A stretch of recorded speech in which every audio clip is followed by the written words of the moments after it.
नमस्कार, India voice देख रहे हैं आप। आपके साथ मैं हूं स्वीटी दीक्षित। बुलेटिन की शुरुआत करेंगे महत्वपूर्ण जानकारी के साथ। बता दें कि एल्विश यादव ने खुद पर लगे आरोपों को बताया है झूठा। कहा है मैं जांच में पूरा सहयोग करूंगा। एल्विश यादव पर लगे हैं गंभीर आरोप। एल्विश पर पार्टी में सांपों की सप्लाई का आरोप लगा है। बिग बॉस के विजेता है एल्विश यादव, उन पर FIR दर्ज हुई है। 3 राज्यों में एल्विश की तलाश जारी है। तो एल्विश यादव ने खुद पर लगे आरोपों को निराधार बताया है, झूठा बताया है। कहा है कि मैं जांच में पूरा सहयोग करूंगा। इसमें बता दें कि 3 राज्यों में एल्विश यादव को खोजबीन किया जा रहा है। तो एल्विश यादव पर गंभीर आरोप लगाए जा रहे हैं। बता दें कि FIR भी उनके ऊपर दर्ज हो चुकी है और ऐसे में एल्विश यादव ने वीडियो जारी करके सफाई दी है।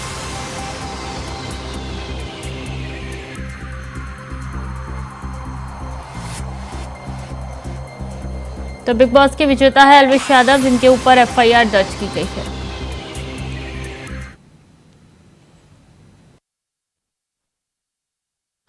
हाँ जी गाइज, मैं हूँ आपका अपना एल्विश यादव और मैं सुबह उठा, मैंने देखा कि कैसे कैसे न्यूज़ फैल रही है मेरे खिलाफ। ऑल ओवर मीडिया में ये चीज़ हो रखी है, एल्विश यादव अरेस्ट हो गए, एल्विश यादव नशीले पदार्थ के साथ ऐसे ऐसे पकड़े गए। ये सारी चीज़ें जो मेरे खिलाफ फैल रही हैं, जितने भी आरोप मेरे ऊपर लगे हैं भाई, सारे बेबुनियाद हैं, सारे फेक हैं।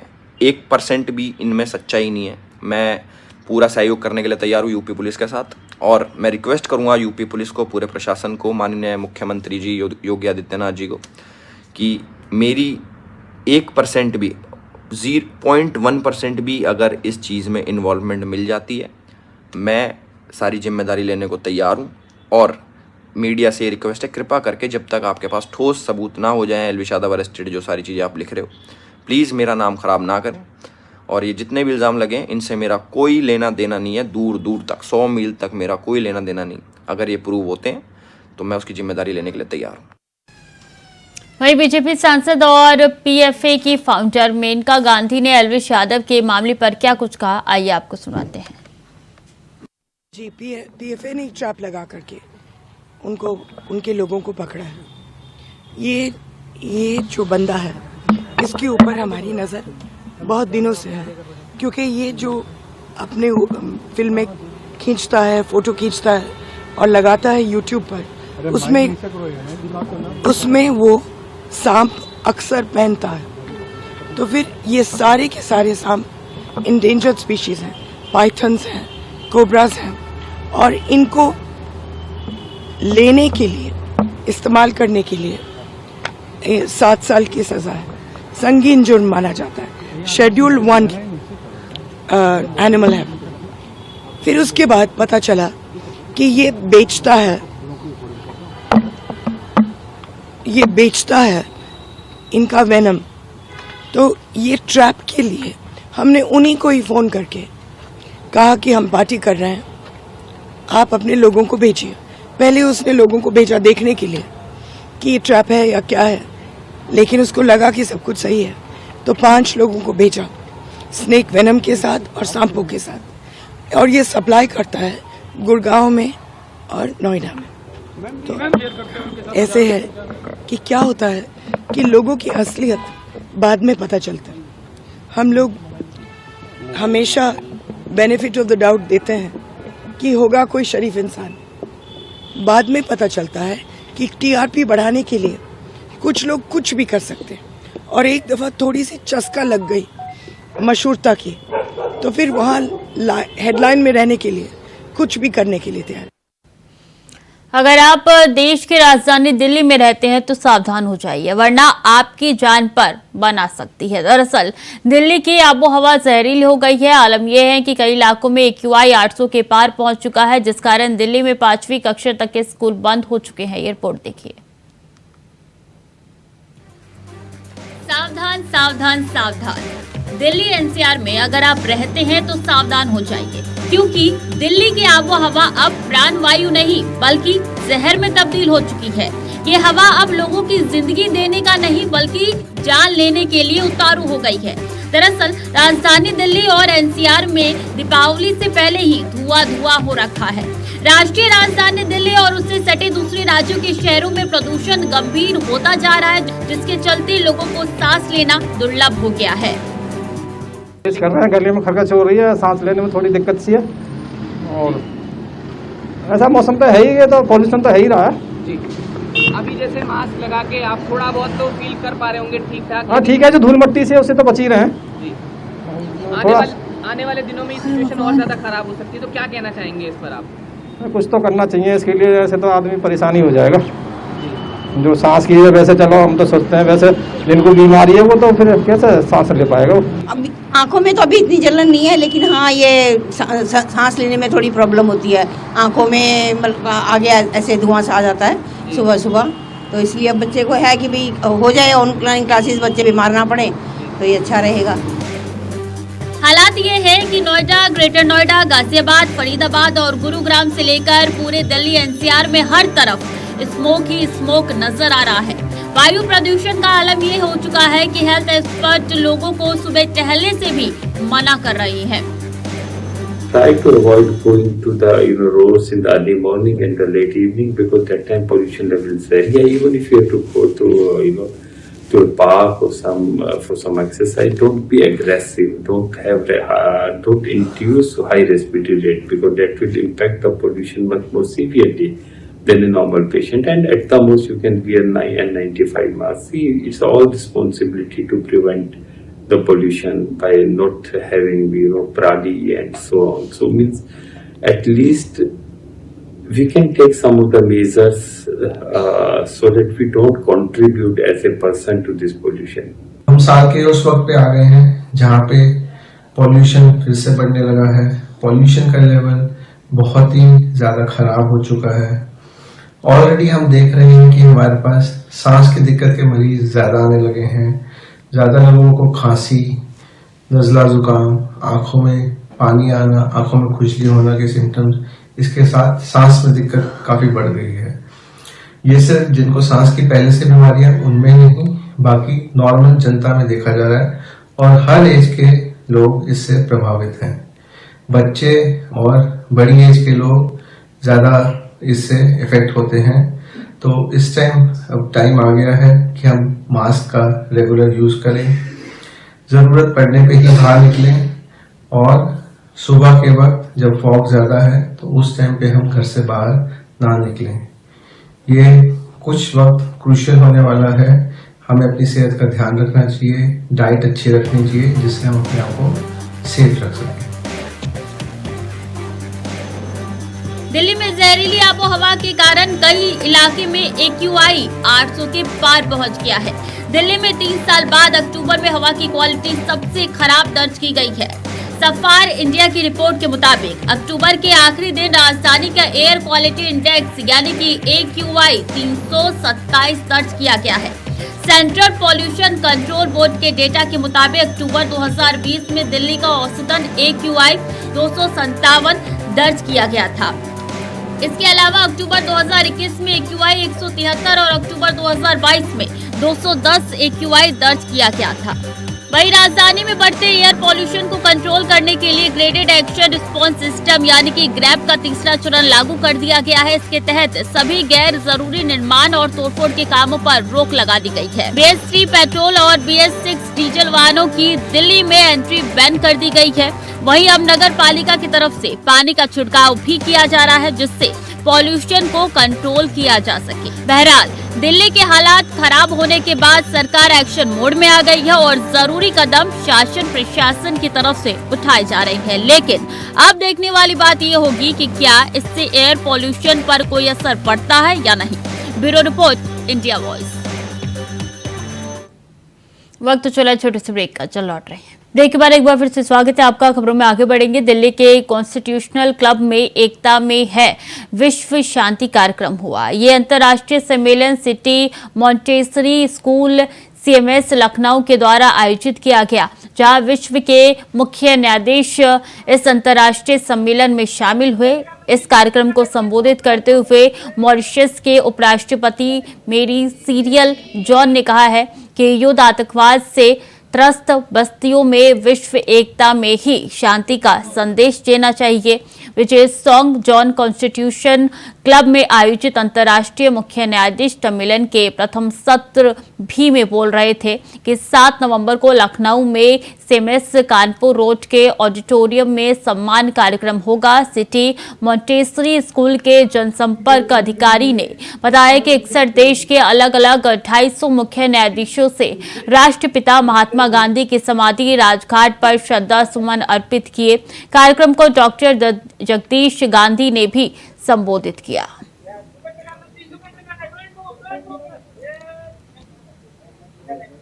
So this Constitution of India is the only constitution in the world which says of world unity and world peace and settlement of disputes by arbitration. Now the question is, who will do the arbitration? United Nations is beset with 5 veto powers: America, China, Russia, France and England. And because of that, the United Nations is divided into 5 power blocks.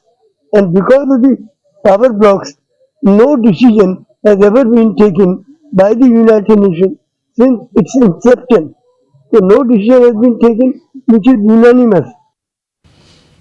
और लखीमपुर से अहम जानकारी, पेशी के दौरान आया कैदी फरार हो गया। जेल से पेशी पर लाया गया था। अभियुक्त कोर्ट हवालात में बंद होने के बावजूद कैदी दीवार फांदकर फरार हो गया। 307 का आरोपी है करण उर्फ बबलू, जो कि फरार हो गया। तो लखीमपुर से ये बड़ी खबर आप तक पहुंचा रहे। पेशी के दौरान आया कैदी फरार हो गया।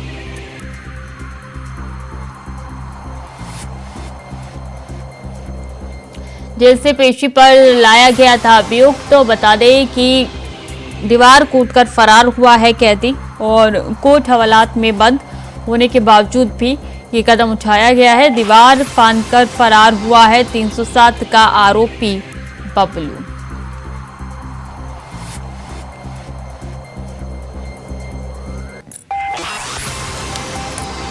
तो पेशी के दौरान आया कैदी फरार हो गया है। जेल से पेशी पर लाया गया था अभियुक्त, जो कि दीवार फांदकर फरार हो गया। कोर्ट हवालात में बंद था कैदी। और रामपुर से बड़ी खबर, आजम के ऑफिस और रामपुर पब्लिक स्कूल को खाली कराने की कवायद शुरू हो चुकी है। दारुल आवाम को खाली कराने के लिए टीम का गठन किया गया है। 7 दिनों के अंदर खाली कराए जाने के लिए नोटिस जारी हो चुका है। तो महत्वपूर्ण जानकारी आप तक पहुंचा रहे हैं, जहां आजम के ऑफिस और जो स्कूल है रामपुर पब्लिक स्कूल, उसको खाली कराने का नोटिस जो है वो जारी कर दिया गया है। और आजम के ऑफिस और रामपुर पब्लिक स्कूल को खाली कराने की कवायद शुरू हो चुकी है। नोटिस चस्पा कर दिया गया है खाली के लिए। दारुल आवाम को खाली कराने के लिए टीम का गठन भी किया गया है।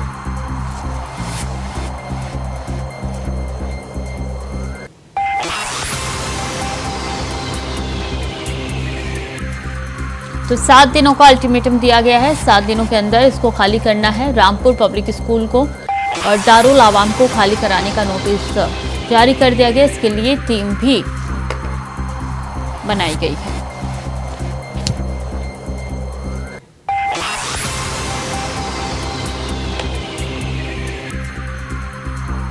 तो 7 दिनों के अंदर खाली कराए जाने के लिए नोटिस जारी कर दी गई है। बता दें, दारुल आवाम को खाली कराने के लिए टीम का गठन किया गया है। और रामपुर से ये महत्वपूर्ण जानकारी आप तक पहुंचा रहे हैं। 7 दिनों के अंदर खाली कराए जाने के लिए जारी किया गया है नोटिस।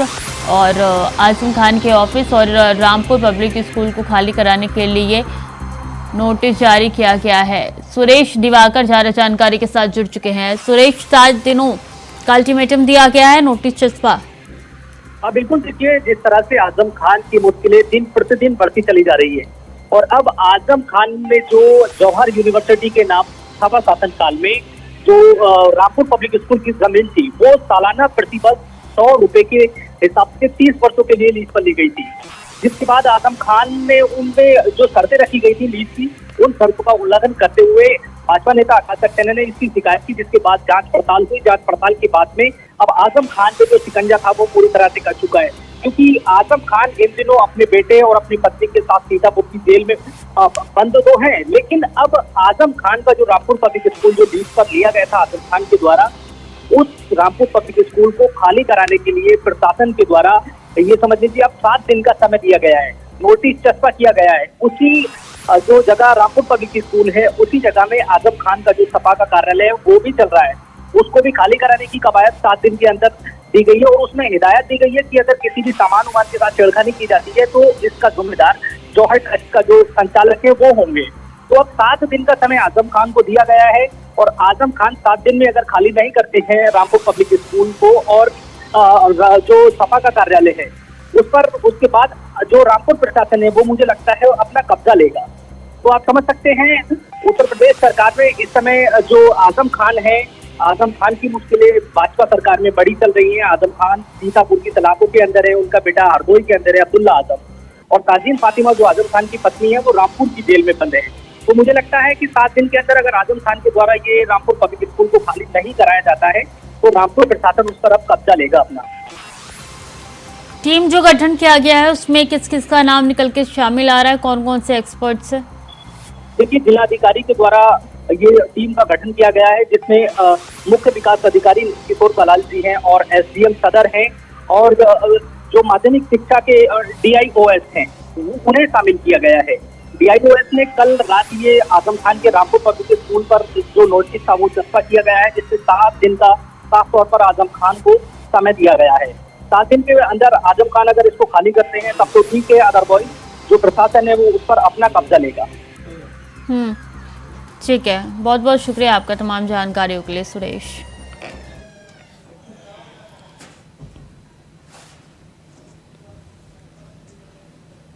और संभल में पेयजल योजना के लिए रखी पाइपलाइन में भीषण आग लग गई, जिसका वीडियो वायरल हो गया। अग्निकांड की घटना रजपुरा थाना के कस्बे की है, जहां पेयजल योजना को रखी पाइपलाइन में भीषण आग लग गई है। प्लास्टिक पाइपलाइन में लगी भीषण आग से ऊंची ऊंची लपटें और काला धुआं उठने लगी। सूचना पर स्थानीय पुलिस मौके पर पहुंची, दमकल की टीम भी वहां पे पहुंच गई, आग पर काबू पाया गया। अग्निकांड में मौके पर रखी करीब आधी पाइपलाइन जलकर खाक हो गई। आग से लाखों रुपए की संपत्ति के नुकसान भी पहुंचा है।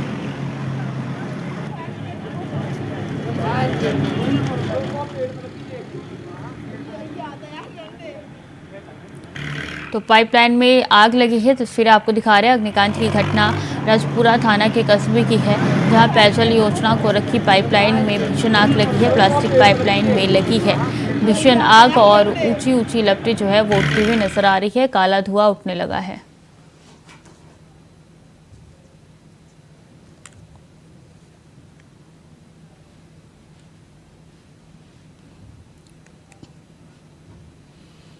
सीधे चलते हैं बलिया, जहां पे सीएम योगी आदित्यनाथ क्या कुछ कह रहे हैं, आपको सुनाते हैं। देश की संसद में महिलाओं के लिए संसद और विधानसभा के लिए अधिनियम पारित प्रधानमंत्री जी ने अभी हाल ही के नए संसद सत्र में संसद में किया, भवन में किया है। लेकिन बांसडी की जनता को मैं धन्यवाद इसलिए दूंगा, 2022 में आपने पहले ही केपी सिंह को अपना विधायक चुन करके भेज दिया था। इसलिए मैं आप सबको हृदय से धन्यवाद देता हूं कि आपने पहले इसकी शुरुआत कर दी और अब तो जब परिसीमन होगा 2026 में, परिसीमन के बाद जब विधानसभा और संसद में 1/3 सीट 35% सीटों पर महिलाओं को आरक्षण की सुविधा प्राप्त होगी तो बलिया में भी सीटें बढ़ेंगी और बलिया से भी अब केपी सिंह के साथ साथ तमाम अन्य बहनों को भी उत्तर प्रदेश विधानसभा और देश की संसद में चुन करके जाने का एक अवसर प्राप्त होगा। इसके लिए प्रधानमंत्री जी के प्रति आभार व्यक्त करते हुए आप सबको मैं हृदय से बधाई देता हूं, आप सबको मैं हृदय से अभिनंदन करता हूं। भाइयों बहनों, आज एक नए भारत का दर्शन हम सबको हो रहा है, एक नया भारत जिस भारत में सुरक्षा है, जिस भारत में स्वाभिमान है, जिस भारत में सम्मान है, जिस भारत में बिना भेदभाव के शासन की योजना का लाभ हर गांव, हर गरीब, हर किसान, हर नौजवान, हर महिलाएं और समाज के हर तबके को प्राप्त होती हुई दिखाई दे रही है। कोई सोचता था कि गरीब को भी शौचालय मिलेगा, ये शौचालय बीमारी को तो दूर करता ही है, लेकिन ये शौचालय उससे भी महत्वपूर्ण हमारी माताओं, बहनों की, बेटियों की गरिमा की रक्षा करने का एक माध्यम भी बनेगा। यह पहली बार हुआ है। धुएं से मुक्ति मिलेगी, इसके लिए उज्ज्वला योजना का सिलेंडर भी पहली बार फ्री में मिलना प्रारंभ हुआ। और अब मैं बधाई देता हूं, दीपावली में एक सिलेंडर हम उत्तर प्रदेश सरकार की तरफ से प्रदेश की बहनों को फ्री में देने जा रहे हैं। एक फ्री में आंख की रोशनी बनी रहेगी तो जान है, जहान है, दृष्टि है तो सृष्टि है। और उस सृष्टि को देखने के लिए लंबे समय तक हमारी आंखें हमारा साथ दे, इसके लिए धुएं से मुक्ति व्यवस्था हम सब देने के लिए संकल्पित हैं। गरीब को आवास मिल जाए, जिस जमीन पर मकान है उस जमीन का अधिकार मिल जाए, जिस स्ट्रीट वेंडर को सम्मान मिल जाए, चाहे वह पीएम स्वामित्व योजना हो, चाहे वह पीएम स्वनिधि योजना, ये सभी योजनाओं के साथ साथ 5 लाख रुपए की स्वास्थ्य बीमा का कवर, यह भी हम लोग प्रदेश के अंदर 10 करोड़ लोगों को दे रहे हैं। जनधन अकाउंट से यात्रा प्रारंभ हुई और आज एक नई ऊंचाई को प्राप्त करते हुए आगे बढ़ रही है। एक और इन योजनाओं का लाभ और दूसरी तरफ बेटी के प्रति अपनी जवाबदेही का निर्वहन करते हुए किस रूप में सरकार कार्य कर रही है। मुख्यमंत्री कन्या सुमंगला योजना इसका उदाहरण है। अब तक ये राशि 15,000 की थी, इसमें 6 चरणों में बेटी के जन्म लेने पर, बेटी के पहली क्लास में जाने पर, बेटी के 1 वर्ष के होने पर, बेटी के पहली कक्षा में जाने पर, बेटी के 6ठी कक्षा में जाने पर, बेटी के 9वीं कक्षा में जाने पर और 9वीं कक्षा के बाद आगे की पढ़ाई हो, कोई सर्टिफिकेट या डिप्लोमा कोर्स हो, इन सब के लिए 15,000 रुपए की राशि हम लोग पहले दे रहे थे। अब नए सत्र में हम इसको 25,000 रुपए करने जा रहे हैं। सीएम योगी को बलिया से सुन रहे थे आप, किस तरीके से विकास का कार्य हो रहा है और गरीब किसानों को कई लाभ मिल रहे हैं, उसके बारे में जानकारी दे रहे थे। खबरों में आगे बढ़ेंगे। जल जीवन मिशन के तहत हर घर जल पहुंचाने का काम किया जा रहा है। इस योजना के तहत बुलंदशहर के लोगों को भी इसका लाभ मिल रहा है। ये रिपोर्ट देखिए।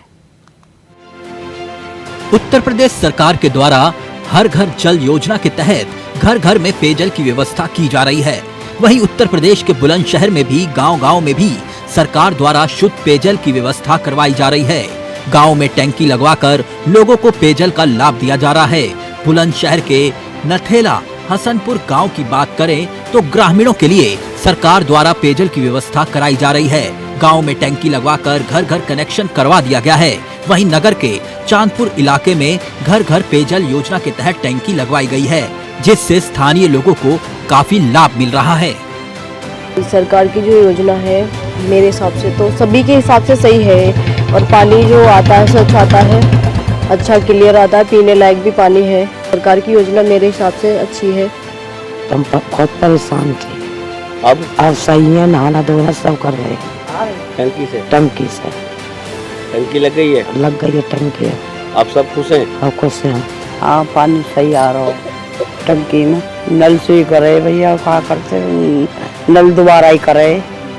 पानी अब तो लगता भी है, सब सब्जी रोटी भी सब बना में यही सब। सरकार की इस महत्वाकांक्षी योजना को लेकर बुलंदशहर की न सिर्फ आवाम खुश है, बल्कि ग्राम प्रधान और सभासद भी इस योजना के फायदे गिनवा रहे हैं। बहुत अच्छी योजना है सरकार की। पहले नल से पानी खींचना, नल उतर जाना, पानी की कमी होना, ये सरकार ने जो पहल की है ये बहुत अच्छी पहल है। जिस दिन से टंकी लगी है हमने तो अपना नल ही बंद कर दिया है। अब जो प्रदेश सरकार केंद्र सरकार की जो योजनाएं हैं वार्ड वासियों को उसका लाभ मिल रहा है। अच्छा, सरकार की इस पहल से कहीं ना कहीं शुद्ध जल की व्यवस्थाएं सरकार द्वारा कराई गई हैं। यकीनन सरकार की मुहिम अब धरातल पर रंग ला रही है। बुलंदशहर जैसे जिलों में लोगों की प्यास बुझ रही है। Bureau report, India voice. के लिए बुलेटिन में इतना ही। खबरें लगातार जारी है, देखते रहिए इंडिया वॉइस।